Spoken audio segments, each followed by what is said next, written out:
कल तक कहते थे खुद से अब दुनिया से कहेंगे, राम के थे राम के हैं, हम राम के रहेंगे।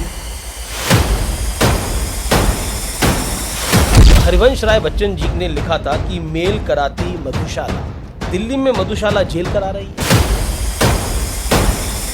मधुशाला का घोटाला ये उस व्यक्ति ने कर दिया जो आया ही था कि घोटालों का दुश्मन हो।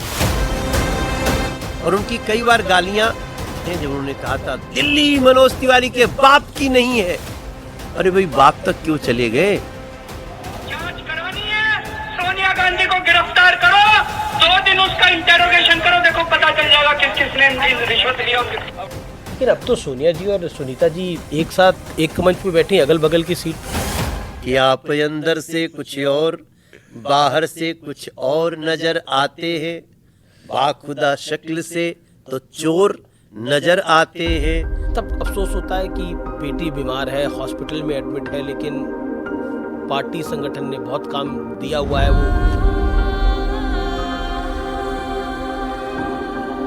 वो अभी भी बीमार है। नमस्कार, और एक बार फिर हाजिर हूं मैं आपके समक्ष, और इस बार लेके आया हूं एक नया पॉडकास्ट।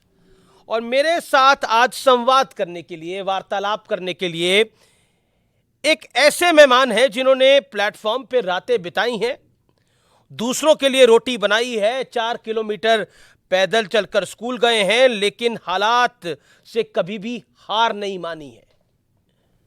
अटल जी की कविता थी, हार नहीं मानूंगा, रार नहीं ठानूंगा। कह सकते हैं कि उसका जीता जागता लाइव उदाहरण अगर कोई है तो वो आज मेरे साथ है। इस संवाद के अंदर मेरे समक्ष है भारतीय जनता पार्टी के नेता, सांसद, जाने माने अभिनेता मनोज तिवारी। मनोज भाई, अभिनंदन है आपका। लेकिन ये जो पॉडकास्ट की चर्चा है इसमें राजनीति कम, और हम बहुत सारे पहलुओं पे बात करेंगे, आपके जीवन के पहलुओं पे बात करेंगे। गरीब परिवार से एक व्यक्ति निकला जिसके पास उतने साधन नहीं थे, उतना काम करने का लेकिन शक्ति थी, और वो आगे बढ़ना चाहता था, और वो यहां तक पहुंच गया। कई बार जब लाइफ को पीछे मुड़ के देखते हैं तो लगता है कि कहां से कहां आ गए। नहीं, बहुत कुछ लगता है। बड़ा चमत्कार जैसा लगता है, लेकिन फिर कहते हैं ना वो विश्वास के हारना नहीं है। और फिर सबसे बड़ी बात कि चलते रहना है। हम तो इतना सोचे भी नहीं कि हम कहाँ तक पहुँचेंगे, चलते रहना है, रुकना नहीं है। तो हम तो 24 साल के हो गए तब अपने जीवन में साइकिल देखी हमने। तो आप कहते हैं कि दाल रोटी खाओ प्रभु के गुण गाओ। दाल रोटी तो बड़ी मुश्किल से मिलती थी, नून रोटी खाएंगे और सही रास्ते पे, सनातन के रास्ते पे बढ़ते जाएंगे। आपने कई जीवनों की बात करी। हाल ही में मुझे पता लगा पीछे आपकी छोटी डॉटर है, उनकी तबीयत खराब थी, लेकिन आप पार्टी के काम में, अपने काम में, राजनीति के काम में लगातार लगे रहे। तब अफसोस होता है कि बेटी बीमार है, हॉस्पिटल में एडमिट है, लेकिन पार्टी संगठन ने बहुत काम दिया हुआ है। वो भी एक कर्म ही है। आप इमोशनल हो रहे हैं। तकलीफें तो होती है।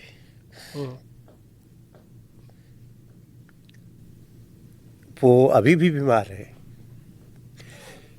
बट अभी वो आईसीयू से निकल गई है। तो देखिए क्या है ना कि आपको जीवन में पिछले 72 घंटे से हम लोग रात में उसको समय दे रहे हैं, मेरी वाइफ वहाँ है, लेकिन इस समय तो हम राष्ट्र निर्माण के पथ पे हैं, तो कई बार अपने दर्द को छुपाना पड़ता है।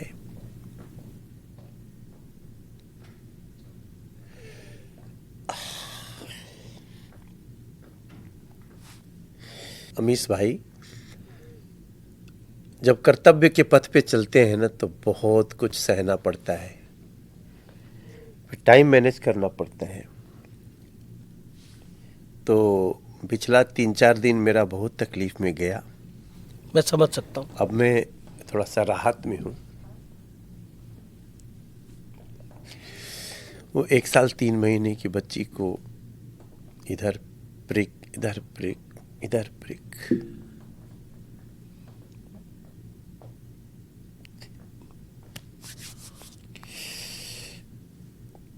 मनोज भाई, अब ठीक है वो, ईश्वर सब ठीक करेगा। मनोज भाई, हरिवंश राय बच्चन जी की ने लिखा था कि मेल कराती मधुशाला, दिल्ली में मधुशाला जेल करा रही है। क्या हो रहा है ये? देखिए, मधुशाला,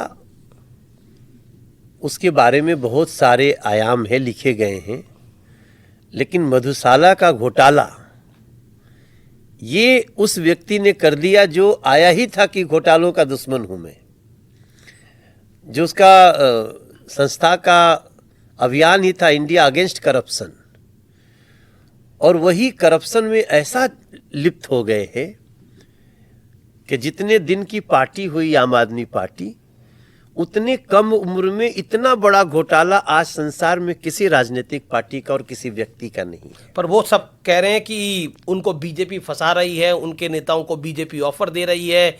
कोई कह रहा है कि हमारे पास मेरे सहयोगी से फोन आ गया, 25-25 करोड़ रुपए के पैसों की बात आ रही है। ये जब जब इनके कारनामों से ये जेल में जाते हैं या जाने वाले होते हैं, तो ये हमेशा यही बात कहते हैं। क्या करते? 9 सम्मन भेज दिए ईडी ने। तो अगर सच्चे होते तो पहले सम्मन पे चले जाते। दिल्ली की जनता यही पूछना चाहती है कि भैया, उन्हें पता था वो सम्मन में जाएंगे तो इनको गिरफ्तार कर लेंगे। कैसे पता? सम्मन में तो पूछताछ होती है। यही तो उन्होंने बता दिया कि हाँ, मैं भ्रष्टाचारी हूं, मैंने बड़ा पाप किया है, इसलिए मैं जाते ही गिरफ्तार हो जाऊंगा। बहाने करते रहे। पर वहां तो सब कह रहे हैं कि अरविंद केजरीवाल के ही सीएम रहेंगे, जेल से ही सरकार चलेगी। देखिए, अरविंद केजरीवाल एक बहुत बड़ा डिक्टेटर व्यक्ति हैं। ये बड़ी क्यों आप ये बात बोल रहे हैं? हम कई सारे, आप देख लीजिए, अरविंद केजरीवाल वो एक ऐसे तानाशाह हैं जिनके सामने उनके लोगों को बोलना भी मना, और जो बोला वो बाहर गया, जो बोला वो बाहर गया। फेहरिस्त बहुत लंबी है। और लोग ये भी बताते हैं कि अरविंद केजरीवाल तानाशाह के साथ साथ बहुत गालीबाज भी हैं, और उनकी कई बार गालियां स्टेज पे निकली भी हैं। वो मनोज तिवारी के लिए भी निकली हैं, जब उन्होंने कहा था दिल्ली मनोज तिवारी के बाप की नहीं है। अरे भाई, बाप तक क्यों चले गए? किसी के बाप की दिल्ली नहीं है, और नहीं तो जिसके जिसके बाप जन्म दिए हैं सबकी है। और गाना ध्यान में आता है इसके ऊपर। नहीं, देखो, हम तो एक वो गाना अमिताभ बच्चन जी की फिल्म में है जी, कि आप अंदर से कुछ और, बाहर से कुछ और नजर आते हैं, बाखुदा शक्ल से तो चोर नजर आते हैं। उम्र गुजरी है सारे जोरी में, और सारे माल बंद हैं और तेरी दान की तिजोरी में। आपका तो लगता है बस यही सपना, राम राम जपना, पराया माल अपना, जनता का माल अब। ये गाने तो सत्य हो गए ना सर। और देखिए, ऐसा क्या हुआ कि कांग्रेस जैसी पार्टी आज वो टाइटैनिक के जहाज की तरह डूबने लगी। ईश्वर में बिलीव करते हैं? पूरी तरह करते हैं। और कभी मायूस होते हैं तो भगवान को याद नहीं, जिस दिन ये लोगों ने ना, देखिए आप अमीश भाई याद रखिए, जिस दिन कांग्रेस ने राम जी के मंदिर बनने के बाद, पीछे जो किया से क्या छोड़ दीजिए, लेकिन बनने के बाद भी दर्शन से इनकार किया, उस दिन मैं और मेरे जैसा हर सनातनी राम भक्त समझ गया कि कांग्रेस खत्म। अच्छा। और सर, अभी ज्यादा दिन नहीं, भारतीयों के मन से खत्म हो रही है। कुछ लोग साथ में है ना, वो कुछ मजबूरियों में हैं, लेकिन कांग्रेस खत्म। आप कह रहे हैं जिस दिन राम मंदिर में ना जाने का कांग्रेस ने फैसला किया, उसी दिन समाप्त हो गया। मैं ऐसे करोड़ों लोगों की भावनाएं जानता हूं। हमने गीत गाया कि कल तक कहते थे खुद से अब दुनिया से कहेंगे, राम के थे राम के हैं हम राम के रहेंगे। तो ये गाना 2 दिन में लगभग 40 मिलियन लोगों ने ये इंस्टा पे और इधर उधर सब YouTube, देख लिया, इंस्टाग्राम पे। यूट्यूब इंस्टाग्राम पे। और उसी समय आप राम जी के मंदिर का दर्शन नहीं करना चाहते हैं, और फिर ये देश का आम जनमानस जिसको राजनीति की बहुत समझ भी नहीं है, उसको समझ में आ गया कि ओ भारत की संस्कृति का विरोधी तो ये लोग हैं। अब ये जब दिल्ली में अड्डे पे अड्डा, पौवे पे पौवा मिल रहा था, तो तब आपको मतलब कोरोना के टाइम पर, और तब आपने कोई गाना वाना नहीं बनाया? नहीं, देखिए हमारा बड़ा क्लीन थॉट है कि शराब की दुकान गली गली नहीं होनी चाहिए। शराब अच्छी चीज नहीं है, ठीक है, कुछ लोग इसको दवा भी बोलते हैं अगर उस हिसाब से लिया जाए। हमारी फौज के लिए वो दिया भी जाता है, लेकिन उसको रिस्ट्रिक्टेड होना चाहिए कि थोड़ा कठिनाई से मिलेगी। आप तो मंदिर के सामने शराब की दुकान, मस्जिद के सामने शराब की दुकान, गिरजाघर, गुरुद्वारा, तो इसको कैसे कोई स्कूल के सामने, ये लीगली बैन है। लेकिन अरविंद केजरीवाल ने कहा नहीं, हम खोलेंगे। और महिलाएं दिल्ली की रो रही थी, चित्कार कर रही थी सड़कों पे। आज वो महिलाएं ताली बजा रही हैं जब वो जेल गए हैं, अमीश देवगन जी। आज गलियों में वो जब से गए हैं ना, कि एक आदमी ऐसा नहीं मुझे मिला है जो कहता कि यार क्यों भेज दिया उसको जेल। सब करें भला अच्छा हुआ चला गया, शराब पिला रहा था, हमारे बच्चे को शराबी बना रहा था। और जिस दिन वो जा रहे थे अमीश देवगन जी, इस सीन को देश देखा भी है। जब वो कोर्ट से जेल जा रहे थे ना, खुली सड़क पे, कोई सड़क पे नहीं आया सर तिहाड़ तक उनके लिए नारा लगाने। वही दिल्ली है जहां उनको 70 में कभी 67 सीट मिली, कभी 62 सीट मिली। आज उनके लिए सड़क पे कोई नहीं आया। एक व्हाट्सएप नंबर रिलीज किया सुनीता जी ने, उनकी पत्नी ने, 2 दिन में बंद करना पड़ा, इतनी गालियां आई हैं।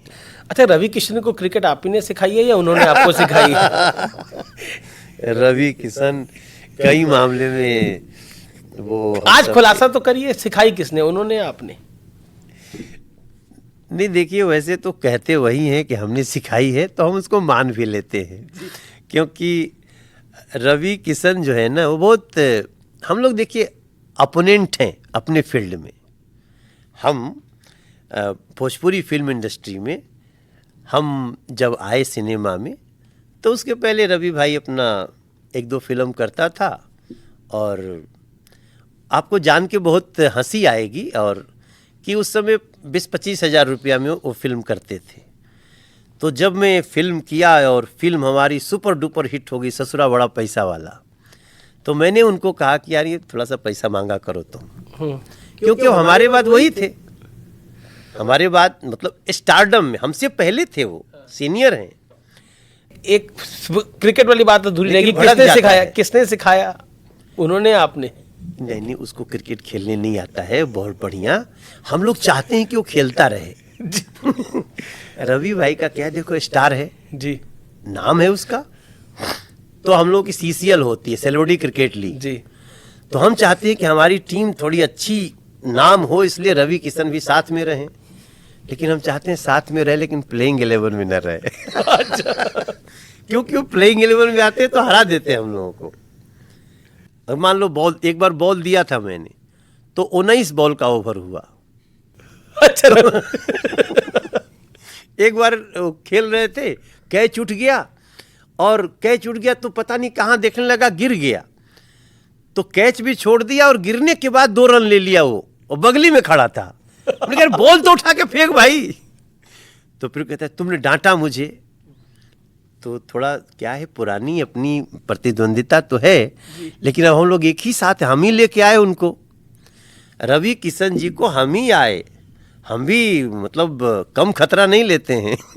बहुत बहुत धन्यवाद आपका हमारे साथ इस पॉडकास्ट में आने के लिए, ट्रेंडिंग विद अमीश में आने के लिए। तो चलते चलते 2024 में भी कोई गाना बनाया है तो गुनगुना दीजिए। नहीं, हम तो अभी तो हम देखिए हम अपने क्षेत्र में ना वो काम के जो पहली बार हुआ, पहली बार मेट्रो आई हमारे काल में मोदी जी के कारण, पहली बार यमुना जी पे बड़ा ब्रिज बना, सिग्नेचर ब्रिज, पहली बार शास्त्री पार्क चौराहा एम्स जैसा चौराहा बना, पहली बार सेंट्रल स्कूल आया, पहली बार पासपोर्ट ऑफिस आया, पहली बार रिवर फ्रंट बना, पहली बार लॉन्गेस्ट एलिवेटेड रोड बनी है, पहली बार ट्रिपल डेकर मेट्रो बन रही है। तब मैं कहता हूँ कि भारत की बड़ी खुशियों का हो गया मुहूर्त है, और तीसरी बार फिर से हमें मोदी की जरूरत है, तीसरी बार फिर से हमें मोदी की जरूरत। मन उसका साफ है, कर रहा इंसाफ है, नीयत में खोट नहीं है, हो रहा विकास है। 24 के संग संग दिल्ली को 25 की जरूरत है, दिल्ली के विकास खातिर डबल इंजन की जरूरत है, तीसरी बार फिर से हमें मोदी की जरूरत है। बहुत बहुत शुक्रिया मनोज भाई, आप यहाँ पर आए और ट्रेंडिंग विद अमीश में आपने पार्टिसिपेट किया। Thank you so much.